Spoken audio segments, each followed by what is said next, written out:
સુરતમાં સતત વધી રહેલા ઠગાઈના બનાવો વચ્ચે ભેસ્તાન પોલીસે ઠગાઈના ગુનામાં નાસ્તા ફરતા આરોપીઓને ગણતરીના કલાકોમાં ઝડપી પાડી સળિયા પાછળ ધકેલી દીધા છે। સુરત પોલીસ કમિશનર તથા અધિક પોલીસ કમિશનર સેક્ટર 2, નાયબ police commissioner zone 6 Rajesh Parmar તથા મદદનીશ પોલીસ કમિશનર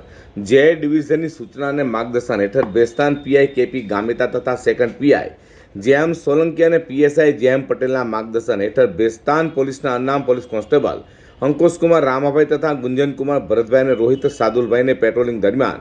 એવી બાતમી મળી હતી કે ભેસ્તાન વિસ્તારમાં રહેતા ફરિયાદીને વિશ્વાસમાં લઈ તેઓ પાસેથી આરોપીઓ પ્રતિક કાકડિયા, ચંદ્રિકા કાકડિયા તથા વિનોદ વીરજી ખૂટનાવે 18,18,000થી વધુની સેન્ટિંગની પ્લેટો ઉધારીમાં લીધી હતી। તેના રૂપિયા ન આપી સેન્ટિંગ પ્લેટો સોનગઢ ખાતે યોગેશ પ્રજાપતિને આપી હોવાની માહિતી મળી હતી। સાથે હાલ આરોપીઓ